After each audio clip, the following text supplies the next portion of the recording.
میرے اعمال کی اصلاح کرم سے کر دے۔ الحمد للہ رب العالمین والصلاة والسلام علی سید المرسلین اما بعد فاعوذ باللہ من الشیطان الرجیم بسم اللہ الرحمن الرحیم الصلاة والسلام علیک یا رسول اللہ وعلی آلک واصحابک یا حبیب اللہ الصلاة والسلام علیک یا نبی اللہ وَعَلَىٰ آلِكَ وَأَصْحَابِكَ يَا نور اللہ۔ درود پاک پڑھنے کے بے شمار فضائل و برکات ہیں۔ کعبے کے بدر الدجا، طیبہ کے شمس الضحیٰ، دافع جملہ بلا، شافع یوم جزا، صلی اللہ تعالیٰ علیہ وسلم کی ذات، ہمارے آقا کی ذات وہ ہے کہ جن پر درود پاک پڑھنا کب کب کیسے کیسے اور کہاں کہاں کام آتا ہے۔ جتنی حدیثیں پڑھیں، جتنے واقعات پڑھیں، عقل بھی حیران ہو جاتی ہے، ایمان بھی تازہ ہو جاتا ہے۔ اللہ کے حبیب علیہ الصلوۃ والسلام کتنی پیاری فضیلت ہمیں خود عطا فرماتے ہیں۔ میرے آقا فرماتے ہیں کہ جو کوئی شخص، حدیث پاک کا مضمون ہے کہ جو کوئی شخص مجھ پر روزانہ 50 مرتبہ درود پاک پڑھے گا، کل بروز قیامت میں اس سے مصافحہ کروں گا۔ آج دنیا میں کچھ لوگ بڑے اچھے لگتے ہیں اور ان سے ملنے کو جی بڑا چاہتا ہے، مشہور لوگوں سے ملنے کو جی چاہتا ہے، مگر بتاؤ قیامت کے دن کون سی ہستی ہوگی جس سے سب کو ملنے کا جی چاہے گا؟ نبی پاک کے سوا تو کوئی نہیں ہے نا۔ آقا ہی نے کام آنا ہے، انہوں نے ہی شفاعت کرنی ہے، انہوں نے ہی پیاسوں کو اپنے ہاتھوں سے جام کوثر پلانا ہے، انہوں نے ہی پل صراط سے پار لگانا ہے۔ اعلیٰ حضرت کہتے ہیں نا کہ مشکلیں بڑی ہیں، مگر ہر جگہ سرور کائنات علیہ الصلوۃ والسلام نے کس طرح کام آنا ہے۔ فرماتے پیاس بڑی ہوگی مگر ٹھنڈا ٹھنڈا، میٹھا میٹھا پیتے ہم ہیں، پلاتے یہ ہیں۔ وہاں نامہ اعمال کھلیں گے اور ہم گناہ گاروں کے عیب بھی کھلیں گے، مگر رنگے بے رنگوں کا پردہ دامن ڈھک کے چھپاتے یہ ہیں۔ پلڑے اعمال نامے تولے جائیں گے، ہمیں پتہ ہے ہمارے گناہ زیادہ ہیں، مگر امید کیا ہے؟ اپنے کرم سے ہم حلقوں کا پلہ بھاری بناتے یہ ہیں۔ پل صراط سے گزرنا ہے واقعی بڑا مشکل ہے، مگر سلم سلم کی دھارس سے پل سے پار چلاتے یہ ہیں۔ ماں بھی بھول جائے گی، باپ بھی نہیں پہچانے گا، مگر دلاسا یہ ہے کہ ماں جب اکلوتے کو چھوڑے آ آ کہہ کے بلاتے یہ ہیں۔ باپ جہاں بیٹے سے بھاگے لطف وہاں فرماتے یہ ہیں۔ کہاں کہاں نبی پاک قیامت کے دن کام آئیں گے، کرم فرمائیں گے۔ کتنا خوش نصیب ہوگا وہ شخص جس کی ملاقات نبی پاک سے روز قیامت ہو جائے۔ اب غور کیجئے، اس دن کی ملاقات کا جو انٹری پاس ہے نا، اب ہزاروں لوگ ہوں اور ایک بندے سے ملنا چاہیں تو بڑا مشکل ہے، لیکن جہاں اربوں خربوں مسلمان اور غیر سارے لوگ ہوں گے نا قیامت کے دن، اربوں خربوں لوگ نبی پاک سے ملنا چاہیں گے تو کیسے مل سکیں گے؟ وہی مل سکے گا جو نبی پاک جسے اجازت دیں گے نا، صلی اللہ تعالیٰ علیہ وسلم۔ آقا فرماتے ہیں جس کا مضمون ہے جو مجھ پر روزانہ 50 مرتبہ درود پاک پڑھے گا، بروز قیامت میں اس سے مصافحہ کروں گا۔ اب بھی فضول باتیں کریں، اب بھی ادھر ادھر کے گپ شپ میں گھنٹوں گزار دیں اور درود پاک نہ پڑھیں، یہ کتنی بڑی محرومی ہے۔ آئیے نیت کریں انشاءاللہ کہ روزانہ کثرت کے ساتھ درود پاک پڑھیں گے۔ آئیے مل کر با آواز بلند درود پاک پڑھ لیں۔ صلو علی الحبیب صلی اللہ تعالی علی محمد صلی اللہ علیہ وسلم۔ شادی میں محفل کرنا، نعت خوانی کرنا، قرآن خوانی کرنا بہت اچھی بات ہے، بڑا اچھا طریقہ ہے، لیکن اس کو فارمیلٹی نہ بنا دیا جائے کہ جناب ہمارے پہلے 4 فنکشن ہوتے تھے اب 5 ہوں گے۔ ایک جو ہے وہ نعت خوانی ہو جائے گی جس میں اللہ رسول کی باتیں ہو جائیں گی، باقی سارے وہ کام بھی ہوں گے جو اللہ کو ناراض کرنے والے ہیں۔ یہ نہیں کرنا چاہیے۔ آپ ذرا خود سوچیں، شادی نعمت کتنی بڑی ہے، اور بیسیکلی شادی ہے کیا؟ شادی 2 نئے خاندان مل رہے ہیں، ایک نئی زندگی شروع ہو رہی ہے، ایک نئی بنیاد، ایک نئی عمارت بنائی جا رہی ہے۔ دنیا کا دستور ہے آپ کے علاقے میں کوئی عمارت بنے، سریا کمزور ڈال دیں، سیمنٹ بیکار ڈال دیں، کنکریٹ ڈالیں ہی نہ، بنیاد کمزور کر دیں، پھر عمارت بڑی اچھی بنا لیں، اس پہ پینٹ بھی اچھا کر دیں، کھڑکیاں بھی اچھی لگائیں، ٹائلیں بھی اچھی لگائیں، تو لوگ کیا کہیں گے؟ یہ بے وقوفی کر رہا ہے۔ پہلے بنیاد مضبوط کرتا، پھر اوپر خرچہ کرتا، اور تھوڑے عرصے بعد وہ عمارت دھڑام سے گر جاتی ہے۔ ہم نے کئی شادیوں کے بعد گھر برباد ہوتے دیکھے ہیں، ہم نے کئی بچیوں کو واپس گھر آتے دیکھا ہے، ہم نے روزانہ لڑائی جھگڑے ہوتے گھروں میں دیکھے۔ لوگ آ کر بتاتے ہیں کہ بڑی دھوم دھام سے کروڑوں لاکھوں روپے خرچ کر کے شادی کی، مگر آج بچے اپنے گھر میں خوش نہیں ہیں، اولاد نہیں ہو رہی ہے، بڑی بڑی نا اتفاقی ہے۔ اپنے دل پر ہاتھ رکھیے، میں آپ سب سے پوچھتا ہوں، افسوس یہ ہے، اتنی بڑی نعمت، اتنی بڑی خوشی، اس خوشی کا اندازہ اس سے پوچھئے کہ جس ماں باپ کے گھر میں بچیاں بیٹھی ہیں اور شادی نہیں ہو رہی ہے، جوان بیٹے ہیں مگر رشتے نہیں مل رہے، جیسے چاہیے ویسا رشتہ نہیں ہو رہا۔ یہ کتنی بڑی نعمت ہے، ان ماں باپ سے پوچھو، ان لڑکوں، ان بچوں اور بچیوں سے پوچھیں جو تمنا لیے بیٹھے شادی ہو مگر نہیں ہو رہی ہے۔ اس کا مطلب کیا ہوا کہ جس کی شادی ہو رہی ہے وہ بہت بڑا خوش نصیب ہے، جس گھر میں یہ شادی ہو رہی ہے وہ بڑے خوش نصیب ہے کہ اللہ نے اتنی بڑی نعمت دی۔ مگر عجب کہانی یہ ہے کہ وہ گھر جس میں سارا سال ڈانس نہیں ہوا تھا، جس میں پوری زندگی میں کبھی ناچ گانے، ڈھول تماشے، جوئے، بے حیائی کے کام نہیں ہوتے تھے، سارے گھر والے نمازی بھی ہوتے تھے، مگر ان کے گھر میں بھی وہ ہو رہا ہے کہ سر شرم سے جھک جاتا ہے، اور ان کو بندہ کہے کہ حضرت یہ کیا ہو رہا ہے، یہ آپ اپنے گھر میں کیا کر رہے ہیں؟ تو جواب یہ ملتا ہے، کیا کریں، بچوں کی خوشی کے لیے کرنا پڑتا ہے۔ مجھے بتائیے نا، بچوں کی خوشی کے لیے کیا اللہ کو ناراض کیا جاتا ہے؟ ایک نیا خاندان آپ بنانے جا رہے ہیں اور اس کی بنیاد میں گناہ، حرام، اللہ کی ناراضی ڈالو گے تو کیا پھر آپ ایکسپیکٹ کریں گے؟ کیا ملے گا آپ کو؟ کیا رب کی رحمت نازل ہوگی؟ کیا گھر میں خوشیاں آئیں گی؟ اصل میں ہم پتہ غلطی کیا کر رہے ہیں، ہم چند رشتہ دار، چند دوستوں کو راضی کرنے کے لیے اپنا مستقبل برباد کر رہے ہوتے ہیں کہ یار یہ کیا کہیں گے، یہ رسم بھی نہیں کی، یہ والا فنکشن بھی نہیں کیا، اتنے پیسے والے لوگ ہیں پھر بھی یہ کام نہیں کیا۔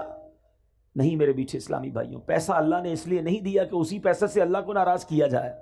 میں ایک صاحب سے ملا، بڑے کمال کی شخصیت ہے، بہت پیسہ اللہ نے دیا ہے، کہتے ہیں میں جب بھی بچوں کی شادی کرتا ہوں نا، یہ الٹے سیدھے فنکشن پہ خرچ نہیں کرتا، پیسے بچاتا ہوں اور اپنے بچوں کی شادی کے ساتھ 12 غریب بچوں کی بھی شادیاں کرتا ہوں۔ کرونا خرچ اگر ایسے کرنا ہے تو ضروری ہے کہ پیسہ دکھانے کے لیے اتنا پیسہ لٹایا جائے کہ پورے گاؤں میں نام بھی تو ہونا چاہیے نا کہ ہمارے گاؤں کی سب سے بڑی شادی تھی، فلاں قسم کی گاڑیاں آئیں، فلاں کتنے قسم کے کھانے تھے۔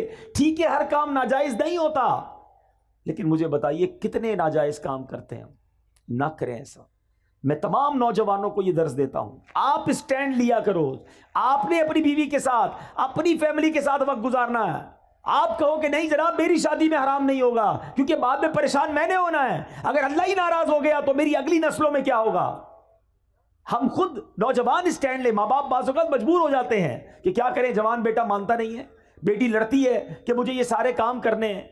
نہیں میرے بیٹھے اسلامی بھائیوں، یہ لاجیکلی بھی ٹھیک نہیں ہے۔ میں آپ سے سوال پوچھتا ہوں، آپ کو کوئی شخص آئے اور آپ کے گھر میں بڑا سا تحفہ دے کر جائے، یا آپ قرضے میں ہوں اور وہ کہے میں تمہارا قرضہ ادا کر دیتا ہوں، یا آپ کو نوکری چاہیے وہ آپ کو نوکری دلا دے، بتاؤ اس بندے کو ناراض کرو گے؟ یار اتنی مصیبت میں مجھے کام آیا، قرضہ دلا دیا، نوکری چاہیے تھی نوکری دلا دی، اتنا خوبصورت تحفہ مجھے دیا۔ دنیا میں جو ہمارے ساتھ احسان کرتا ہے ہم اس کو خوش کرتے ہیں، اور عجب کہانی یہ ہے کہ رب ہم پر اتنا بڑا احسان کرتا ہے اور ہم رب کو ناراض کرتے ہیں۔ یہ عقل میں بھی نہ آنے والی بات ہے۔ سچ بات یہ ہے کہ گھر میں اگر رب خوشی دینا، ہم صدقہ بڑھائیں، ہم سجدے بڑھائیں، ہم خیرات بڑھائیں، ہم دعائیں بڑھائیں کہ یا اللہ تیری رحمت سے تو نے یہ خوشی دی ہے، مالک اس میں اب برکت ڈال دینا، اے اللہ یہ خوشیاں باقی رکھنا، اے اللہ ان خوشیوں کو نظر نہ لگ جائے، اے اللہ زوال نعمت سے بچانا۔ ارے رب کی طرف سے عطا ہو تو ہمارے سجدے اور شکر بڑھنے چاہیے، مگر عجیب لوگ ہیں ہم کہ وہ عطائیں بڑھاتا ہے، ہم خطائیں بڑھاتے ہیں۔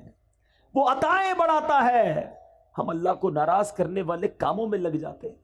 تھوڑے پیسے ہوتے ہیں نا، کسی کے پاس غریب ہوتا ہے، تھوڑے گناہ ہوتے ہیں کیونکہ گناہ کرنے کے لیے پیسے ہی نہیں ہوتے، روز دعا کرتا ہے یا اللہ مالدار کر دے، پیسے والا کر دے، اور اللہ نے اگر مال میں برکت ڈال دی اب کیا کرتا ہے؟ اور گناہ کرتا ہے۔ اب تو مزہ آیا، اب تو پیسے آئے، اب ارمان پورے کروں گا، اس لیے دیے تھے رب نے پیسے۔ ارے اللہ نے پیسے دیے تو تم صدقے بڑھاتے نا، غریبوں کی مدد کرتے، سجدے بڑھاتے۔ خدا را میرا پہلا درس یہی ہے، جس خاندان میں شادی ہو رہی ہے، میں آپ کا بھائی ہوں، میں آپ کا بھلا چاہتا ہوں، آپ کی آگے کی زندگی میں بھی آپ خوشحال رہے یہ چاہتا ہوں، اور خوشحال وہی رہے گا جس سے رب راضی ہے۔ مجھے جواب دیجئے، خوشیاں دینے والا کون ہے؟ جواب دو نا، کون خوشیاں دینے والا ہے؟ عزت دینے والا کون ہے؟ اولاد دینے والا کون ہے؟ برکت ڈالنے والا کون ہے؟ رزق میں فراوانی کرنے والا کون ہے؟ جب سب دینا اللہ نے ہے اور میں اللہ ہی کو ناراض کر رہا ہوں، کتنی بے وقوفی والی بات ہے۔ جس سے لینا ہے اسے ناراض کر رہے ہیں دوسروں کے لیے، کہ ذرا خاندان میں نام بڑا ہو جائے، ذرا گاؤں میں ٹور بن جائے ہماری۔ نہ کیا کرو ایسا، جس سے رب راضی ہے اللہ وہ سب کو راضی کر دے گا۔ آپ رب کو راضی کرنے کی فکر کیا کرو، ہمیشہ اپنی ہر خوشی میں بھی رب کو یاد کرو، اللہ کے حبیب کو یاد کرو۔ غم میں بھی ہماری ایک لمٹ ہے، ہماری باؤنڈری ہے، شریعت ہمیں باؤنڈری دیتی ہے۔ بڑا پیارا مذہب ہے ہمارا، خوشی منانے کا بڑا پیارا انداز ہے۔ خوشی منائیے، کس نے منع کیا؟ اچھا کھانا پکائیں، کھلائیں، سب کو کھلائیں، لباس جائز پہنے، اوکے، مگر اس لیے مہنگا لباس پہنوں کہ دوسروں کو غریب دکھاؤں، دوسروں پہ تکبر کروں، یہ اجازت نہیں ہے۔ اسی طرح غم میں آپے سے باہر ہو جاتے ہیں لوگ، اللہ نہ کرے کسی کی یہاں میت ہو جائے، ایسا اول فول بکتے ہیں، ایسی باتیں منہ سے نکالتے ہیں کہ بندہ گھر میں میت تھی، بڑا واقعی پرابلم ہے، مگر ایمان چلا گیا یہ تو اس سے بھی بڑا پرابلم ہے نا، ایمان سے بھی ہاتھ دھو بیٹھتے ہیں۔ تو خدارا اپنے آپ کو قابو میں رکھا کرو، چاہے خوشی ہو چاہے غم ہو۔ ہم مسلمان ہیں، ہماری کچھ شرعی باؤنڈری ہے، اس کے اندر رہ کر ہی خوشی بھی منائیں، اور اس کے اندر رہ کر ہی ہمارا جو بھی غم کا معاملہ ہے اس کو پورا کرنا چاہیے۔ بہرحال میں رب سے دعا کرتا ہوں کہ مولا جو پیچھے گناہ ہو گئے معاف فرما دے، اور آئندہ زندگی تیری رضا والے کاموں میں گزارنا نصیب فرما، خوشی میں بھی ہمیں تجھے راضی کرنا نصیب فرما، اگر کوئی تکلیف بھی آئے تو ہمیں صبر کرنا نصیب فرما۔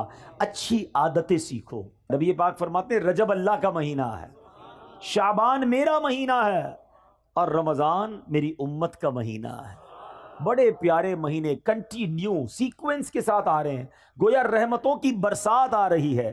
کیا پیاری بات ایک بزرگ فرماتے ہیں سال جو ہے نا وہ درخت کی مانند ہوتا ہے، year like a tree، رجب اس کے پتے ہیں، رجب اس کے پتے ہیں، شعبان اس کی شاخیں ہیں، اور رمضان اس کا پھل ہے۔ پتے لگنے کا وقت آ گیا ہے، تیاری کرو، عبادت کی تیاری کرو، توبہ کی تیاری کرو، اللہ کو راضی کرنے کی تیاری کرو۔ علامہ صفوری رحمۃ اللہ تعالی علیہ کا کتنا پیارا فرمان ہے، کہتے رجب بیج بونے کا مہینہ ہے۔ آپ تو یہاں گاؤں میں فصلیں وغیرہ ہوتی ہیں نا، کھیتی باڑی بھی جانتے ہوں گے، پہلے کیا کرتے ہیں، بیج ڈالتے ہیں، پھر پانی ڈالتے ہیں، کھاد وغیرہ ڈالتے ہیں، پھر انتظار کرتے ہیں کہ یا اللہ فصل اگ جائے۔ کیا پیاری مثال دی، فرمایا رجب بیج بونے کا مہینہ ہے، شعبان ان بیجوں پر پانی ڈالنے کا مہینہ ہے، اور رمضان فصل کاٹنے کا مہینہ ہے۔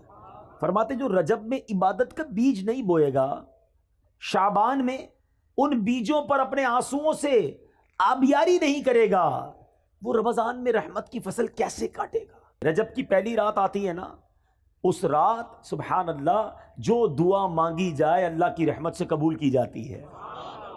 اور رجب کے پہلے روزے کے بارے میں نبی پاک نے فرمایا رجب کا پہلا روزہ 3 سال کے گناہوں کا کفارہ ہے، دوسرا روزہ 2 سال کا کفارہ، تیسرا روزہ 1 سال کا کفارہ، اور ہر دن کا روزہ 1 ماہ کا کفارہ ہے۔ تو اتنا برکت والا مہینہ، اس کا مطلب کیا ہے؟ عبادت کے لیے تیار ہو جائیں، نفلی روزوں کے لیے تیار ہو جائیں، نمازوں میں سستی ہے تو اس کو دور کریں۔ اور یہ جو مہینہ گزر رہا ہے، اللہ اکبر، اس مہینے میں کتنی مبارک ہستی، خلیفہ اول امیر المومنین سبحان اللہ حضرت ابوبکر صدیق رضی اللہ تعالیٰ عنہ کی نسبت اس مہینے کو ہے۔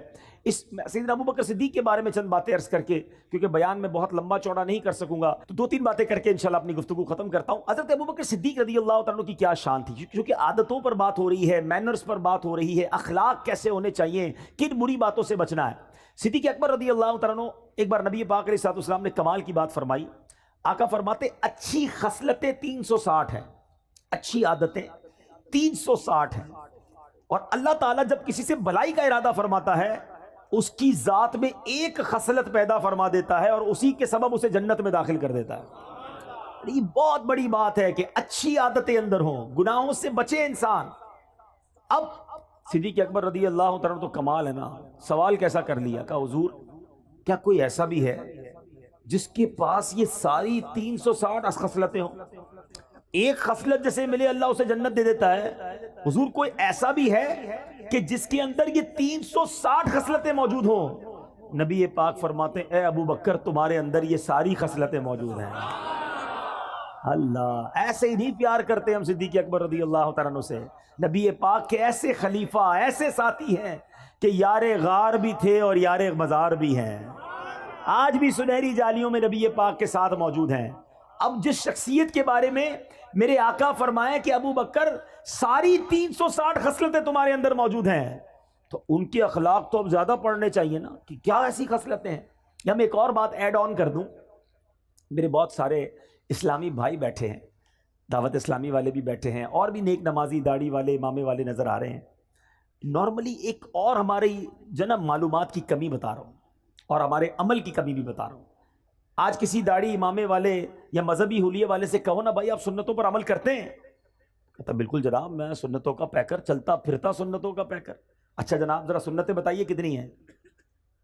اب اس نے سنتیں بتانی ہیں، امامہ پہننا سنت ہے، داڑھی سنت ہے، تیل لگانا سنت ہے، کنگھا کرنا سنت ہے، سیدھے ہاتھ سے کھانا سنت ہے، بسم اللہ پڑھنا سنت ہے، سلام کرنا سنت ہے، مسکرانا سنت ہے، اور چپل سیدھے پاؤں پہ پہننا سنت ہے، کپڑا سیدھے ہاتھ سے پہننا سنت، اور بتائیے 10 12 15 اور بتائیے۔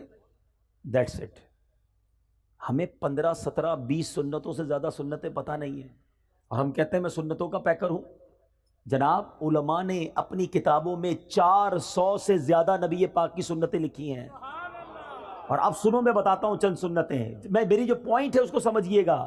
ہم نے نبی پاک کے سراپے کی سنتیں تو جو نظر آتی ہیں وہ تو چلیں اپنا لی، بڑی اچھی بات ہے، مگر سچ بولنا بھی سنت ہے، وعدے پورے کرنا بھی سنت ہے، قرض وقت پر لوٹانا بھی سنت ہے، پڑوسی کا خیال رکھنا بھی سنت ہے، بچوں پر شفقت کرنا بھی سنت ہے، بڑوں کا ادب کرنا بھی سنت ہے، اپنی ازواج اپنی فیملی کے ساتھ نرمی کا برتاؤ کرنا بھی سنت ہے، اپنے غلام اور اپنے خادموں کی غلطی پر معاف کرنا بھی سنت ہے، بدلہ نہ لے کر جانی دشمنوں کو معاف کرنا بھی سنت ہے، ارے غریب آئے جو آئے اسے عطا فرمانا، سخاوت کرنا بھی سنت ہے، اپنے پیٹ پر پتھر باندھ کر اپنے صحابہ کو روٹی کھلانا بھی سنت ہے۔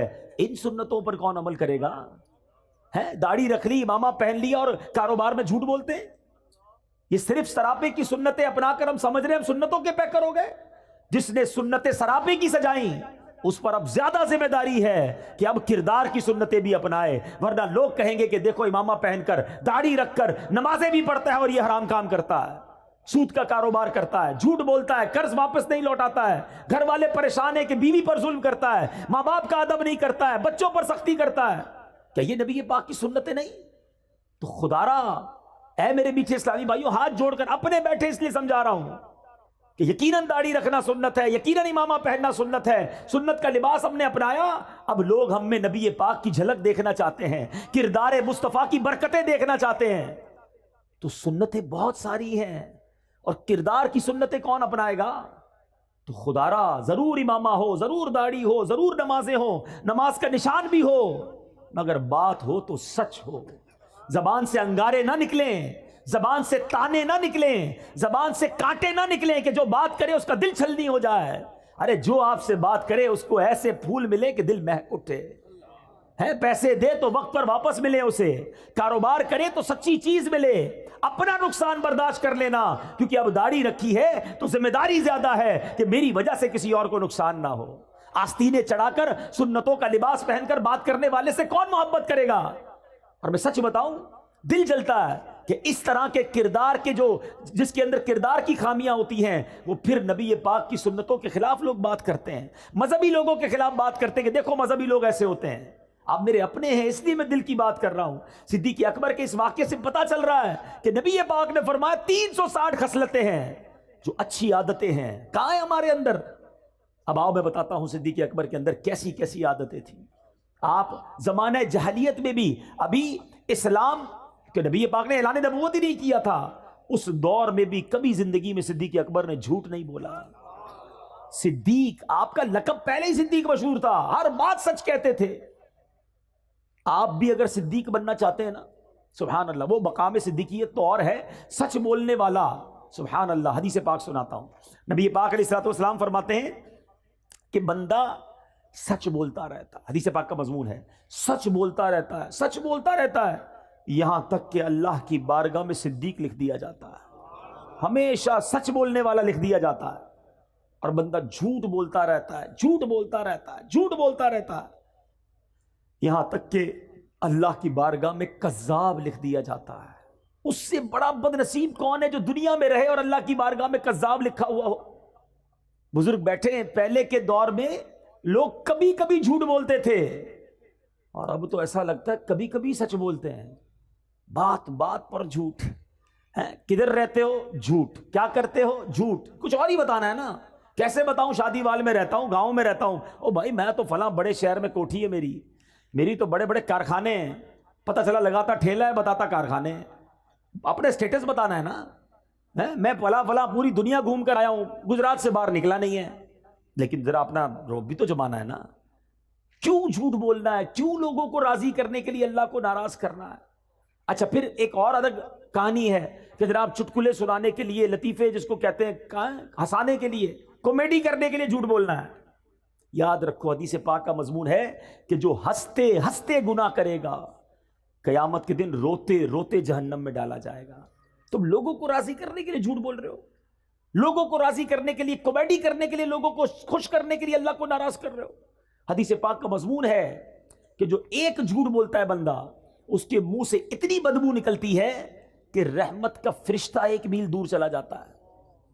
اتنے جھوٹ بولے، اب کوئی لوگ ملتے کہتے ہیں گھر میں برکت ہی نہیں ہے، بیماری دور نہیں ہوتی ہے، کاروبار میں برکت نہیں ہے، گھر میں لڑائی جھگڑے بہت ہیں، کدھر سے رحمت آئے گی؟ تم نے جھوٹ اتنے بولے کہ رحمت کے فرشتے سارے دور کر دیے۔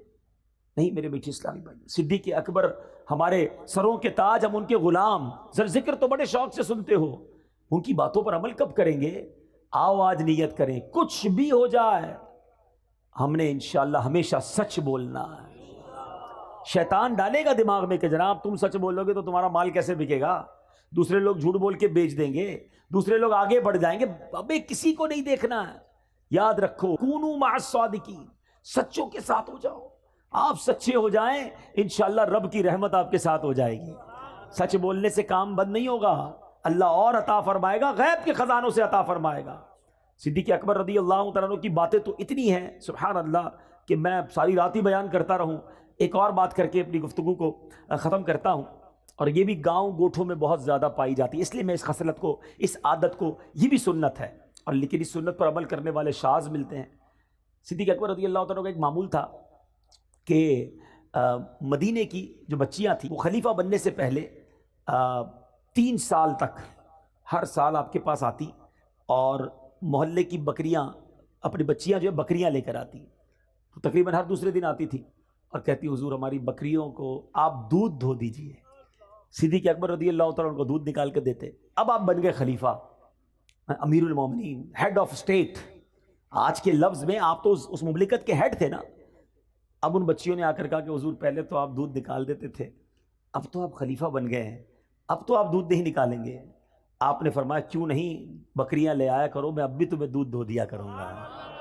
مدینے کی بچیاں بکریاں لاتی، صدیق اکبر رضی اللہ عنہ خلیفہ بن چکے تھے، پھر بھی ان بچیوں کا دودھ دھویا کرتے تھے۔ حضرت عمر فاروق کے بارے میں آتا ہے، یہ کیسے لوگ تھے؟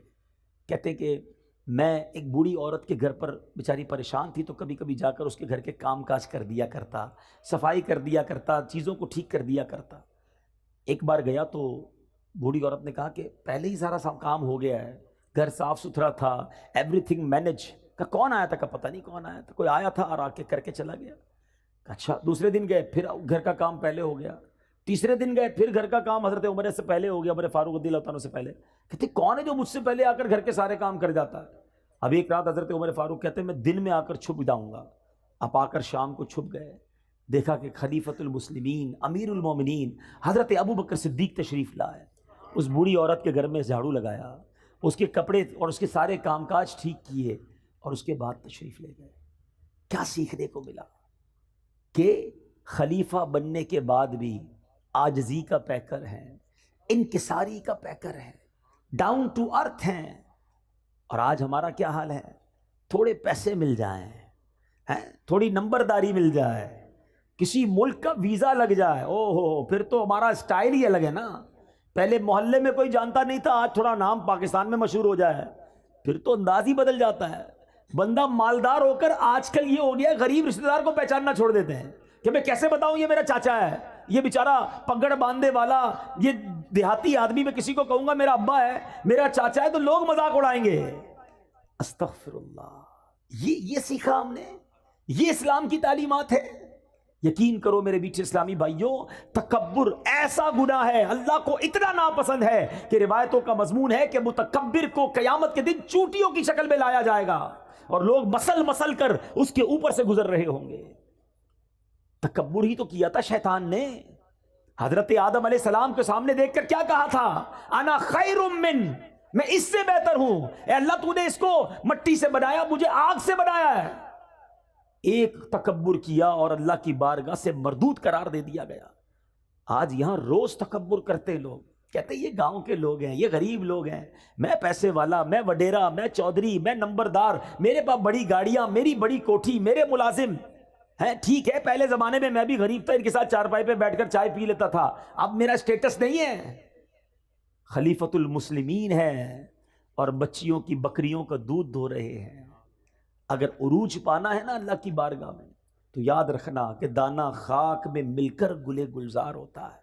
کبھی تکبر نہ کرنا، کیونکہ اللہ تبارک و تعالیٰ جب چاہے تمہارا یہ مال واپس لے لے گا، جب چاہے یہ عزت واپس لے سکتا ہے۔ ان اللہ علی کل شیء قدیر وتعز من تشاء وتذل من تشاء، وہ جسے چاہے عزت دے، جسے چاہے ذلیل فرمائے۔ تو میرے میٹھے اسلامی بھائیوں، سیکھو کہ ہم نے کبھی تکبر نہیں کرنا ہے۔ اگر مال دیا اللہ نے دیا ہے، ہمیں اور جھک جانا ہے۔ کہتے نا وہ درخت جھکا ہوا ہوتا ہے جس میں پھل لگے ہوئے ہوتے ہیں، تو جھک کر رہیے، عاجزی کا پیکر رہیے، سیکھیے اپنے بزرگوں سے، اپنے اسلاف سے کہ وہ کتنا بھی بڑا مرتبہ ہو جاتا تھا، وہ عاجزی کا پیکر رہتے تھے۔ آج ہاتھ ملانا پسند نہیں کرتے۔ ایک اور بات بتا دوں، یہ جو غریب رشتہ دار ہے نا، جی ہاں، رشتہ دار ہماری اصل ہیں، کبھی انہیں مت بھولنا، ان کا بڑا مرتبہ ہے۔ عام مسلمان کو صدقہ دو تو ایک ثواب ہے، احادیث کا مضمون ہے اگر کوئی اپنے رشتہ دار کو صدقہ دے اس کو ڈبل ثواب ملتا ہے، ایک صدقے کا ثواب، ایک رشتہ داری نبھانے کا ثواب۔ لیکن دنیا کے ساتھ بڑے اچھے رشتہ داروں کو بھولے ہوئے ہیں۔ اور ایک اور بات بتا دوں، بے شک انٹرنیٹ پر 5000 دوست بن گئے ہیں، کئی گروپس کے فالوورز بن گئے ہیں، آپ کے بہت سارے لائکس بڑھ گئے ہیں، سارا دن انہی کے ساتھ لگے ہوئے ہیں، نہ ماں کے لیے ٹائم، نہ والد کے لیے ٹائم، نہ رشتہ دار، نہ چاچا، نہ ماموں ہیں۔ جب بیمار پڑو گے نا بستر پر، تو وہ 5000 فرینڈز جو انٹرنیٹ پہ بنائیں، کوئی بھی بستر کے کنارے کھڑا نہیں ہوگا، وہی بھائی، وہی بہن، وہی ماموں، وہی چاچا، یہی لوگ کام آئیں گے۔ مرنے کے بعد بھی انہوں نے ہی ہمیں یاد کرنا ہے۔ خدا را ان کی قدر کرو اور کبھی ان کا دل نہ توڑو، اور پھر عاجزی کا پیکر بن کر رہیں۔ جو تکبر کرتا ہے وہ برباد کر دیا جاتا ہے۔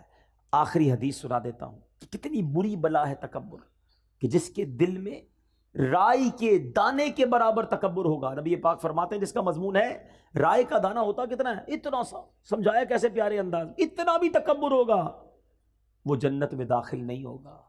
جنت پہ جانا ہے نا، تو دل کو تکبر سے پاک کر لیں، ہمیشہ سب کو عزت دیں، سب کو پیار دیں۔ بلکہ میں آپ کو ایک مشورہ دیتا ہوں، جب آپ دیکھیں نا کوئی بیچارہ غریب سے کپڑوں میں ہے، یا ایسا ہے جس کو لگتا ہے یہ بہت بیچارہ پریشان ہے، اس کو کوئی عزت نہیں دے رہا ہوگا، آگے بڑھ کے آپ اسے سینے لگا لیا کرو۔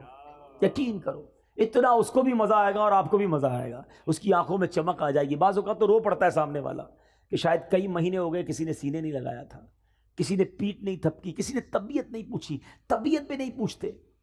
غریبوں کا خیال رکھے۔ یہ جو بعض اوقات یہ ٹھیلے پہ لوگ بیچ رہے ہوتے ہیں نا، کوئی چنے بیچ رہا ہوتا ہے، کوئی بیچارہ بھٹا بیچ رہا ہوتا ہے، جو چھوٹی چھوٹی چیزیں بیچتے ہیں، اللہ نے اگر آپ کو دیا ہے نا، یہ اچھے لوگ ہیں، یہ مانگ نہیں رہے، یہ مزدوری کر کے پھل بیچ کر کام کر رہے ہیں۔ کبھی آپ دیکھیں کوئی سفید داڑھی والا، یار میرے والد کی جگہ ہے، کوئی بڑا بزرگ، کوئی ایسا شخص آپ کو بڑا نظر آئے نا، اپنی گاڑی، اپنی اسکوٹر روکیں، اس سے تھوڑے چنے خرید لیں۔ آپ کو نہیں چاہیے نا، کوئی بات نہیں، اگلے اسٹاپ پہ کوئی اور بیچارہ غریب نظر آئے گا، اس کو دے دیجیے گا۔ ہو سکتا ہے یہ اسی 50-100 روپے کے انتظار میں بیٹھا ہے کہ یار 100 روپے کی کمائی اور ہو جائے تو اپنا ٹھیلا بند کروں، گھر جاؤں بچوں کے پاس، وہ 100 روپے آپ اس کا کام کروا دو۔ یار اللہ دیکھ رہا ہے، جس کو اللہ نے نوازا ہے دل جیتو، ان لوگوں کی دعائیں لو۔ مگر آج ان ٹھیلے والوں کو بھی لوگ گالیاں دے رہے ہوتے ہیں۔ غریب ہے نا، کر تو کچھ نہیں سکتا ہے، غریب بیچارہ کوئی سگنل پہ آ گیا، اس کو برا بھلا کہہ کے چلے جائیں گے۔ اس طرح نہ کیا کریں، کبھی بھی کسی کی ہائے نہ لیں، دعائیں لیں۔ آپ کو لوگ دعائیں دیں گے، آپ ترقی کریں گے، آپ کی مشکلیں آسان ہو جائیں گی۔ تو بہرحال آج اس مختصر سے بیان میں، ورنہ باتیں تو بہت ساری ہیں. صدیق اکبر رضی اللہ تعالیٰ عنہ کو اللہ نے کیسی خصلتوں سے، کیسی عادتوں سے نوازا تھا. اور سب سے بڑی عادت، سب سے بڑی خصلت، بلکہ آپ کی زندگی کا اگر میں کہوں سینٹرل پوائنٹ کیا تھا، وہ نبی پاک پر ایسے فدا تھے، ایسے عاشق تھے. اگر سیکھنا ہو عشق رسول کسے کہتے ہیں، نبی پاک پر اپنا سب کچھ فدا کیسے کرتے ہیں، تو وہ صدیق اکبر رضی اللہ تعالیٰ عنہ سے سیکھنے کو ملتا ہے. اللہ ان کے صدقے ہمیں بھی عاشق رسول بنا دے، نبی پاک پر اپنا تن من دھن سب قربان کرنے کا جذبہ عطا فرمائے. الحمدللہ دعوت اسلامی کے مدنی ماحول میں ایسی پیاری باتیں سیکھی اور سکھائی جاتی ہیں. آپ بھی اس مدنی ماحول سے وابستہ رہیے، اجتماعات میں آتے رہیے، مدنی قافلوں میں سفر کیجئے. انشاءاللہ ہمارے اندر بھی عاجزی آ جائے گی، ہم بھی سچے ہو جائیں گے، ہم بھی کردار کی سنتوں پر عمل کرنے والے بن جائیں گے. آمین بجاہ النبی الامین صلی اللہ تعالیٰ علیہ وسلم. میرے اعمال کی اصلاح